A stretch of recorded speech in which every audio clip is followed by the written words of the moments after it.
bersama saat ini kami Rumah Pers Jogja ingin ngobrol langsung dengan tokoh muda yang selama ini berkiprah di dunia politik di Yogyakarta, yang sebenarnya tokoh muda ini sudah cukup terkenal dan sudah banyak istilahnya makan asam garam. Jadi istilahnya sudah banyak makan asam garam. Nah, langsung saja kita bertemu. Saat ini sudah hadir yaitu Mas Mahmud Ardi Widanto atau biasa disapa dengan panggilan Mas Ardi. Dan Mas Ardi ini merupakan saat ini sedang maju dalam kontestasi pilkada di Kabupaten Gunung Kidul. Nah, langsung saja kita akan jajaki Mas Ardi seberapa serius Mas Ardi ini maju, dan sekaligus kita akan mengenal lebih dekat lagi seperti apa sosok anak muda ini yang memberanikan diri maju ke pilkada. Selamat siang Mas Ardi. Siang, Mas Aku. Serius ini Mas mau maju ke pilkada Mas? Oh iya, sangat serius 1000%. Saya maju di kontestan pilkada tahun ini. Seberapa yakin Mas nanti bisa menang? Ini kan langsung to the point. Seberapa yakin bisa menang di pilkada? Karena kan tokoh muda kan biasanya nanti lawan-lawannya atau pesaingnya itu kan dari senior-senior. Nah, itu seberapa yakin nanti bisa memenangkan kompetisi pilkada? Ya, 99% lah keyakinan saya. Apa itu Mas? Bisa menang pilkada di Gunung Kidul. Jadi yang pertama, PAN itu punya sejarah panjang di Gunung Kidul. Sebagai partai besar di DIY dan di kabupaten kota, tentunya di Gunung Kidul itu selama ini PAN itu dikenal sebagai partai yang militan. 15 tahun kita memenangkan pilkada 15 tahun ya? di Gunung Kidul ya. Sejak 2005, 2010, 2015. Ini mau melanjutkan? Ini kira-kira ini ya periode keempat lah. Kita sudah hat-trick ya. Nanti kita ya kalau ini menang berarti kan quadrick di Gunung Kidul. Terus gini Mas, apa yang menarik di Gunung Kidul itu apa kok termotivasi maju di Gunung Kidul?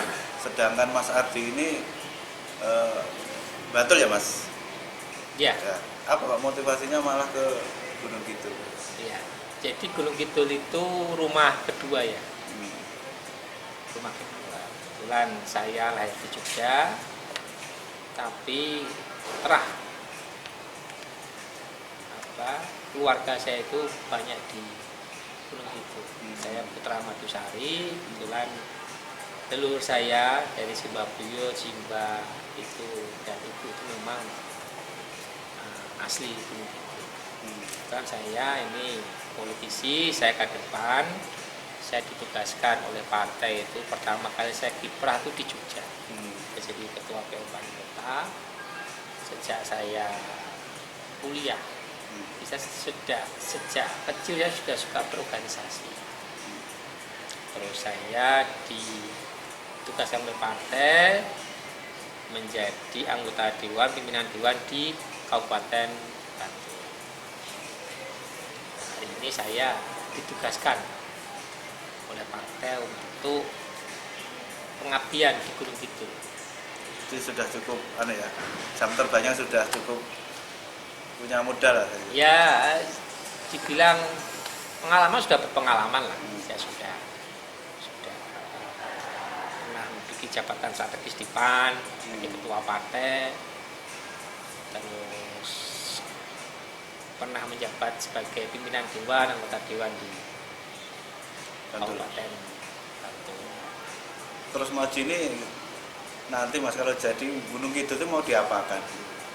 Karena ini kan diapakan itu kan bahasa sederhana dari visi misi. Ya, tentunya semangat saya maju itu yang pertama tentunya niat ibadah. Jadi kalau politik itu diniati dengan ibadah itu tentunya akan happy ending lah. Dan tentunya saya memotivasi generasi muda, generasi milenial supaya bisa turut tampil ya, menjadi bagian terpenting untuk bisa andil menentukan kebijakan. Karena seperti itu tentunya kan ya sangat dinanti lah kebijakan yang nanti akan tumbuh sebagai ya, tentunya pemimpin muda harapan. Ada tantangan apa Mas di Gunung Kidul itu? Kan misalnya tantangan terbesarnya kan kemiskinan di sana itu kan cukup lebar Mas. Ya. Artinya kalau di DIY ini kan 5 kabupaten kota itu kan Gunung Kidul juga sangat rendah gitu. Kemiskinan sangat masih di atas rata-rata angka kemiskinan nasional. Nah, kira-kira apa yang mau terapi politik atau terapi kebijakan nanti yang akan dibawa ke sana itu apa untuk mensejahterakan masyarakat Gunung Kidul? Ya. Jadi karakter di Gunung Kidul itu memang dari luas geografis itu kan 46%-nya tanah di DIY ya. Itu di Gunung Kidul letaknya. Jadi sangat luas sekali, potensi sumber daya alamnya sangat luar biasa. Walaupun di sektor pendidikan memang ya 80% itu rata-rata ya tidak bersekolah SD, SMP, SMA.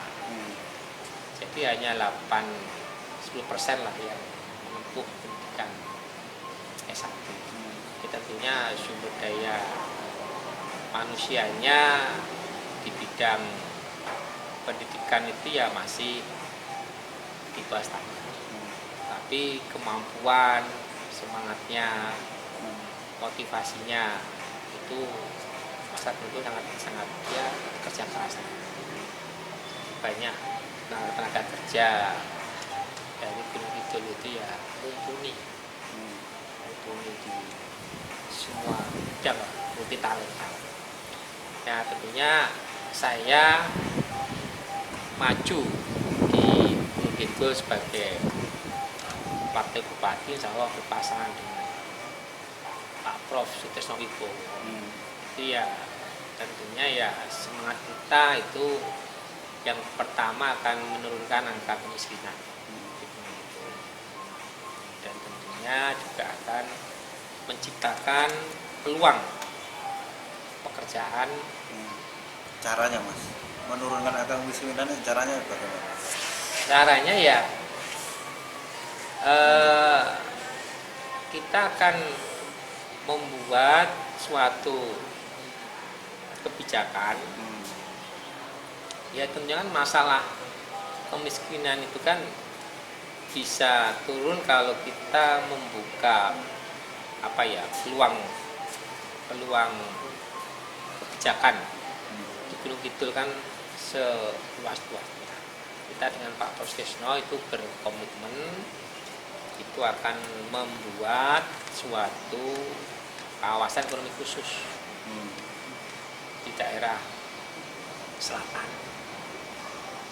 yang nantinya bisa menumbuhkan investor nasional baik multinasional itu bisa berinvestasi di Gunung Kidul di jalur JJLS. Ya, karena di sana tentunya harga tanah masih terjangkau, akses jalan juga sudah luar biasa sekarang, 18 meter itu jalannya, dan tentunya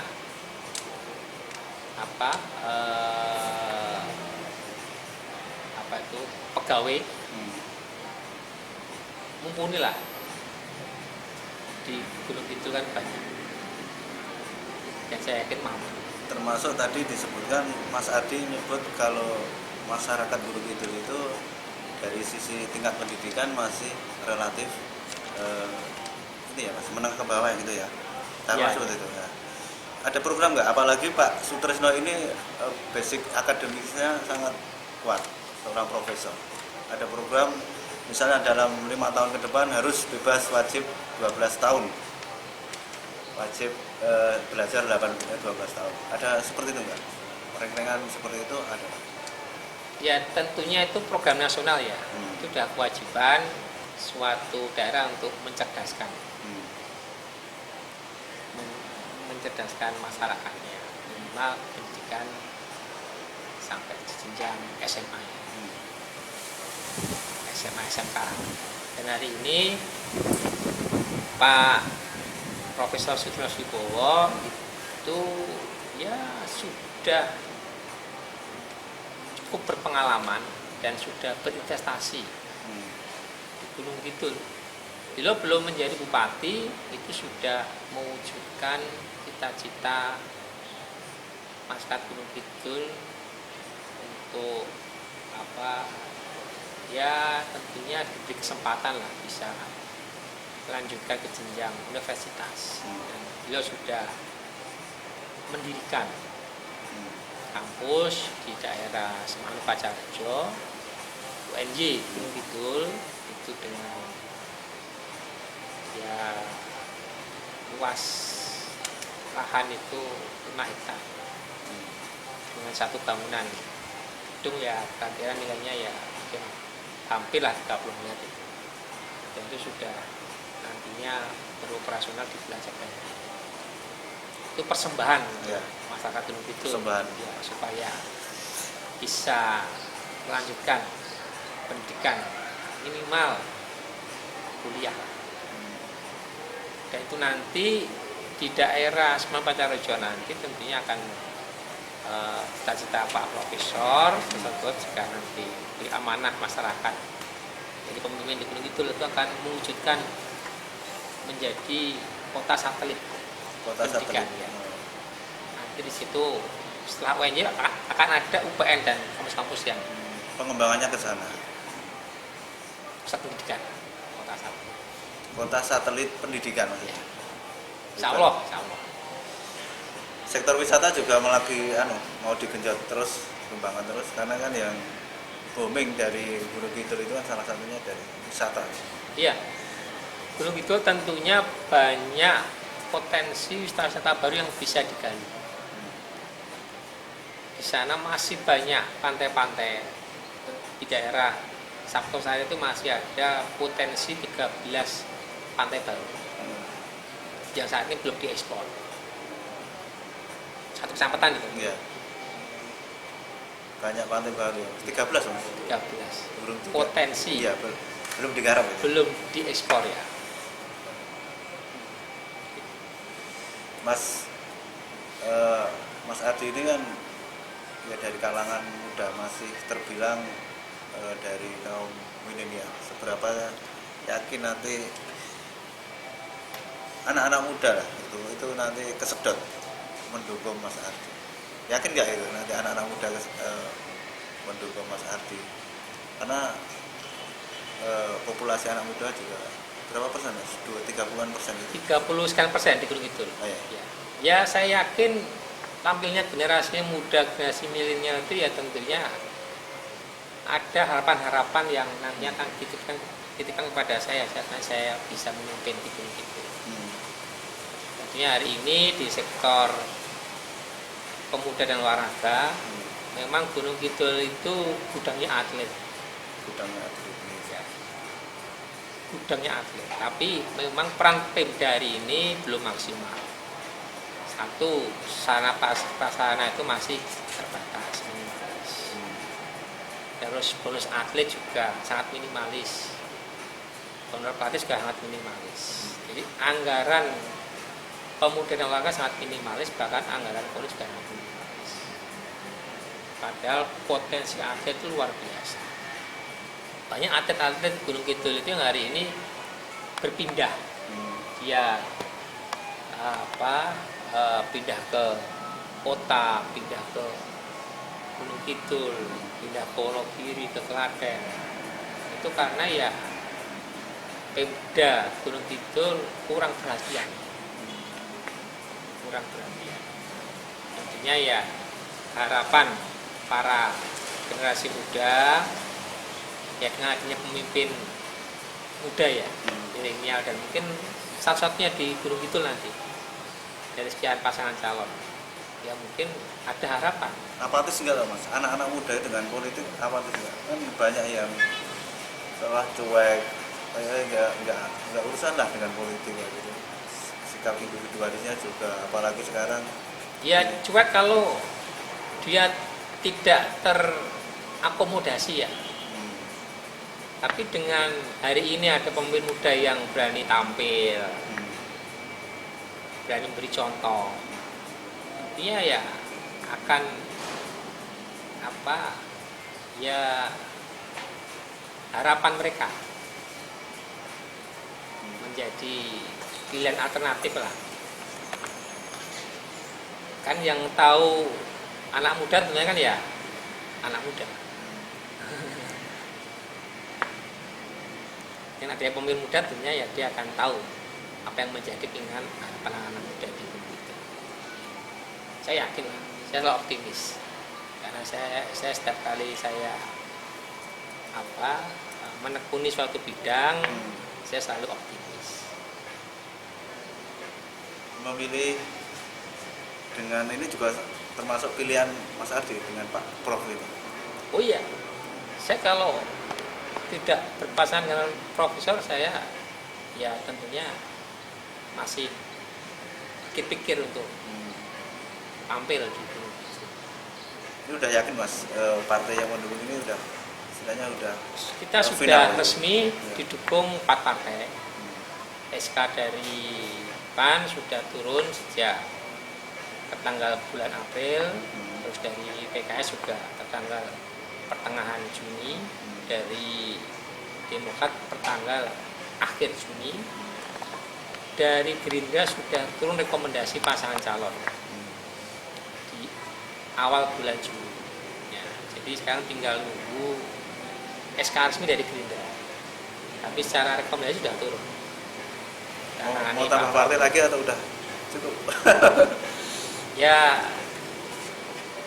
tentunya dengan kekuatan 4 partai itu dengan total 17 kursi itu tentunya ya sudah merupakan sudah melebihi persyaratan lah, kan syaratnya hanya 9 kursi. Saya sudah cukup lah, sudah banyak sekali yang mensupport saya dengan Pak Profesor. Ini mas, terakhir mas, selama ini udah berusuhan kemana aja mas? Dari 1431 dusun di Gunung Kidul, saya sudah bersosialisasi ya hampir di 1250 dusun. Saya bersama tim 17 anggota Dewan Kabupaten, 4 anggota Dewan Provinsi, dan dengan Pak Profesor sudah bersosialisasi tatap muka, bertemu tokoh-tokoh di tiap dusun, dan alhamdulillah responnya selalu positif. Disupport ya. Dari sekian berusuhan atau sekian pertemuan itu ada yang menarik nggak? Maksudnya ada sisi yang di luar dugaan Mas Ardi?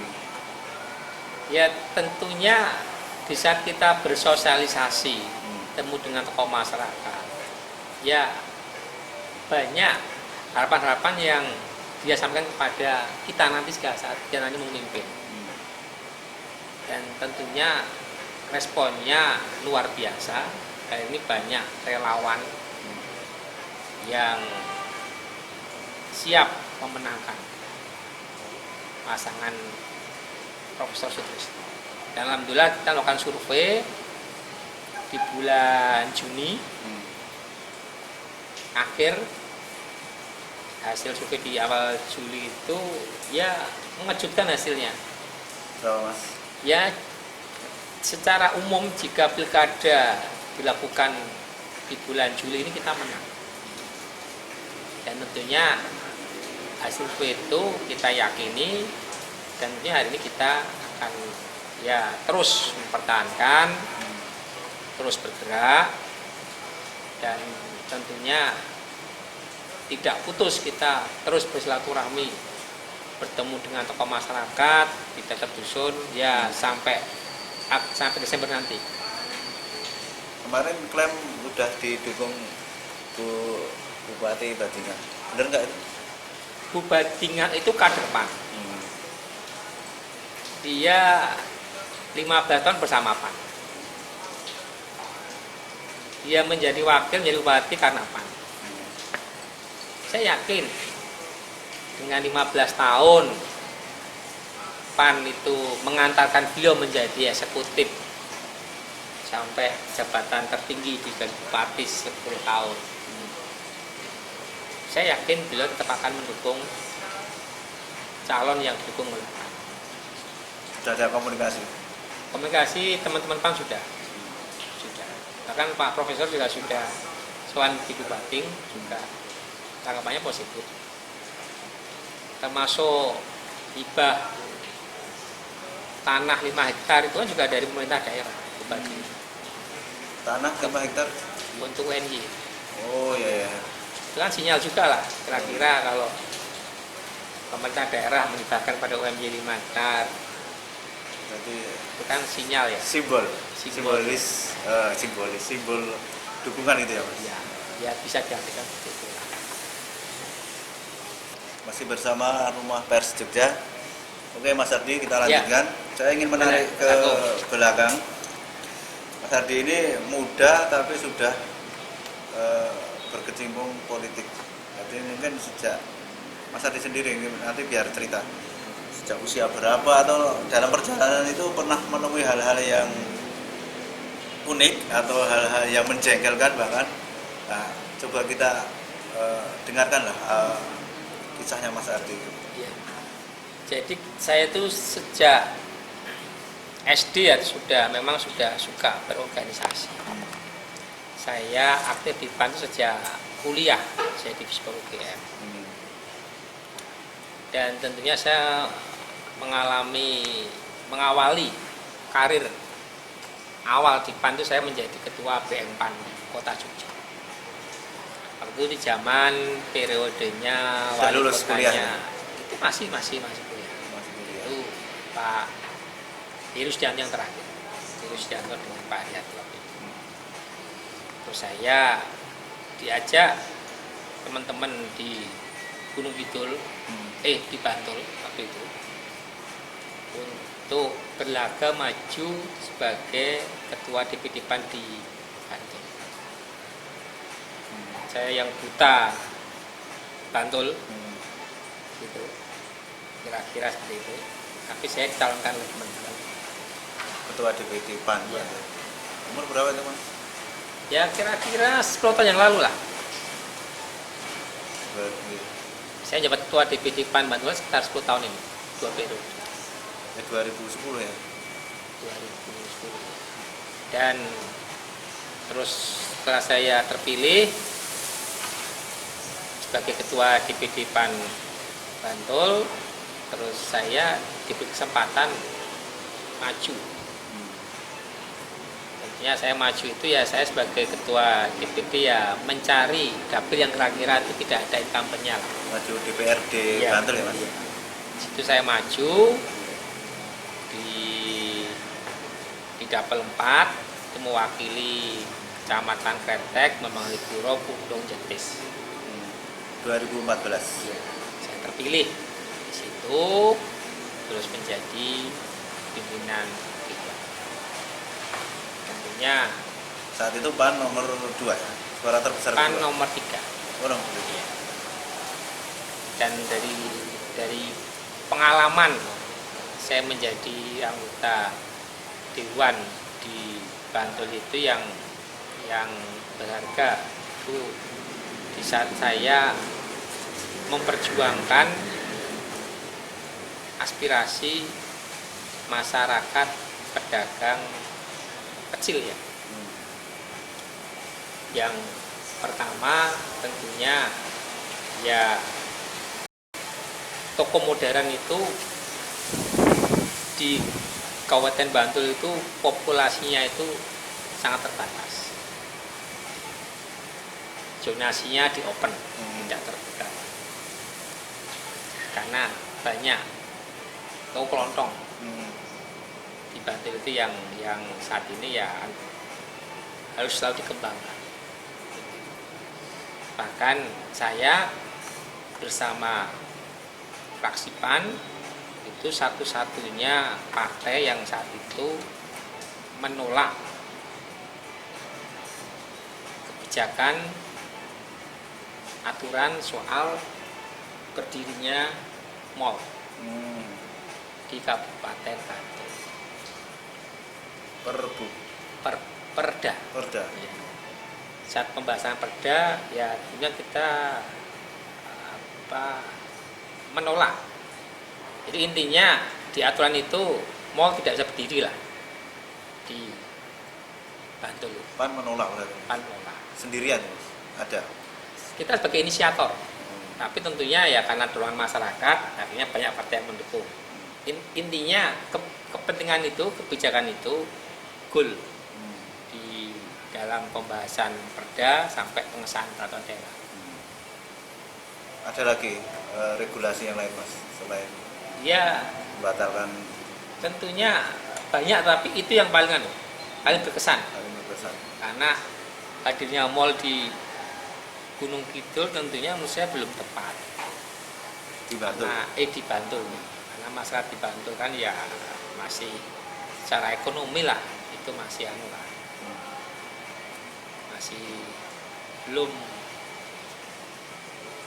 pas kalau adanya mal di Bantul itu. Dan tentunya ya hari ini kan pasar tradisional di Bantul kan terus harus kita hidupkan. Kalau ada yang mal bisa mati pasar tradisional. Oh nggak ada toko modern aja bisa. Ada Mas, perda perlindungan pasar tradisional. Ada. Itu di zaman Mas Ardi. Iya. Kita sempat membatasi juga waktu itu zona toko modern. Kalau kita open ya tentunya di Imbas. Bantul itu toko modern menjamur. Bahkan mall itu sudah banyak yang mau berinvestasi di Bantul. Dan tentunya di daerah-daerah perbatasan. Ring road itu ya. Batasan Bantul Kota, Bantul Sleman. Karena regulasi kita kunci, ya perbu pun tidak bisa berbunyi. Karena zona yang kita buat itu sangat tidak bakal akan ada mal di Bantul. Yang paling besar. Baik, tadi juga disebutkan kaitan dengan Mas, ngomongkan soal anak muda, milenial. Ini gimana ini Mas? Ada mungkin membicarakan anak muda itu kan banyak hal Mas. Ya. Masa mungkin yang tren itu kan salah satunya mereka juga terjun ke salah satunya ini ya komedi, tapi dikemas dalam stand up komedi. Nah, apakah ada program-program untuk yang istilahnya mendampingi anak-anak muda? Itu hanya salah satu contoh. Ya. Ya karena sekarang ini sudah zaman digital, era 5.0 ya. Ya. 5.0 tentunya ya sekarang itu semua berbasis IT, berbasis teknologi. Dan anak muda sekarang tentunya ya semua sudah pada pegang gadget, pegang handphone. Ya tentunya nanti peran pemerintah daerah tentunya ya harus menyediakan fasilitas umum layanan internet gratis. Bisa di area umum, bisa mungkin di basis desa, basis Itu udah perempuan. berjalan belum? Sudah ada belum? Sudah, tapi mungkin belum maksimal ya. Di area wisata saya lihat belum. Ini nanti ke depan ya area wisata itu tentunya perlu difasilitasi oleh daerah untuk ya fasilitas wifi gratis toh.